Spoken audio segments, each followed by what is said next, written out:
प्रकृति का नियम जो धरती के सभी लोगों पर समान रूप से लागू होता है उसको सूत्र कहते हैं। उसे नियम नियम है वो।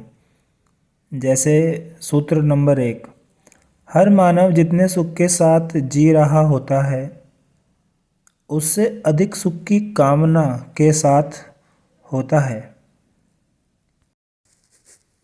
इस बात का इस तरह से आप उदाहरण देखिए। मान लीजिए कि हम बस स्टैंड पर खड़े हैं और बस का इंतज़ार कर रहे हैं और हमको पता है कि बस 10 मिनट में आ जाती है। अब हम ऐसे ही नहीं खड़े रहेंगे। अब हमारा दूसरा जो भी काम होगा, मान लीजिए मैं मोबाइल निकालूंगा तो ये मेरे खड़े होने के बाद अपने आप को और सुखी बनाए रखने के लिए होगा। तो मैं फ़ोन निकालूंगा, कुछ किताब पढ़ूंगा इसके अंदर, तो मैं ये अपने आप को और सुखी करने का कार्य कर रहा हूँ। पढ़ते पढ़ते ही समय हो लेता है तो मैं देखता हूँ कि बस आने वाली है, वो उधर से आ रही है। तो उसमें सवारियाँ होती हैं, वो उतर रही होती हैं धीरे धीरे। तो मैं चाहता हूँ कि जल्दी जल्दी उतर जाएं। मैं जल्दी जल्दी उतर जाएं ऐसा क्यों सोचता हूँ? क्योंकि मैं और सुखी होना चाहता हूँ। फिर वो उतर जाती हैं, फिर भी बस चल देती है हमारी तरफ के लिए, मुड़ने के लिए, आने के लिए। तो मैं ये देखता हूँ कि बस जल्दी जल्दी आ जाए, सबको चीरते हुए मेरे पास आ जाए। ये मैं क्यों सोच रहा हूँ?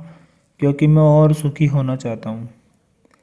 फिर बस मुझ तक पहुँच जाती है और मेरे साथ और 10-15 लोग खड़े हैं और वो मुझसे पहले ही खड़े थे और मैं उनमें सबसे पहले बस में चढ़ना चाहता हूँ।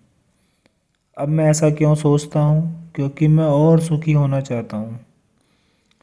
और अब मैं 4-5 लोगों के बाद बस में चढ़ जाता हूँ और सीट पर बैठ जाता हूँ। सीट पर बैठने के बाद बस में और भी लोग खड़े होते हैं जिनको सीट नहीं मिली होती है। मैं सीट पर बैठकर सुखी हूँ, लेकिन मैं और सुखी होना चाहता हूँ।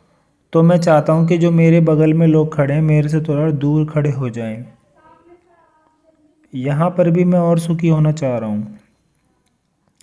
अब मैं अगले सुख की तरफ बढ़ता हूँ। तो मैं सीट पर बैठ चुका हूँ, लोग जैसे खड़े हैं वैसे खड़े हैं, कोई दिक्कत नहीं। तो अब मैं फ़ोन निकालता हूँ और फिर किताब पढ़ने लगता हूँ। यहाँ मैं और सुखी होना चाह रहा हूँ। जो लोग खड़े हैं उन पे तो सीट भी नहीं है, पर जो भी इंसान खड़े हैं, जब मैं बैठा हूँ तो मैं और सुखी होने के लिए किताब पढ़ता हूँ। अब जहाँ तक मुझे जाना होता है तो मुझे पता है कि वहाँ के 15 रुपये लगते हैं। अब मैं मन ही मन, कई लोग ऐसा भी सोचते हैं कि मैं उसको 10 रुपये ही किराया दे दूँ। ऐसा मैं क्यों सोच रहा हूँ? क्योंकि मैं और सुखी होना चाहता हूँ। तो यहाँ मैंने ये उदाहरण इसीलिए दिया है कि सूत्र यही कहता है कि हर मानव जितने सुख के साथ जी रहा होता है उससे अधिक सुख की कामना के साथ होता है। और इससे यह बात गलत सिद्ध होती है कि सुख दुख साथ साथ हैं। क्योंकि अभी हमने जाना कि हर कार्य मेरा सुख की तरफ ही होता है। तो इस वीडियो में यही सूत्र है। अगले सूत्र के साथ फिर मिलेंगे। धन्यवाद।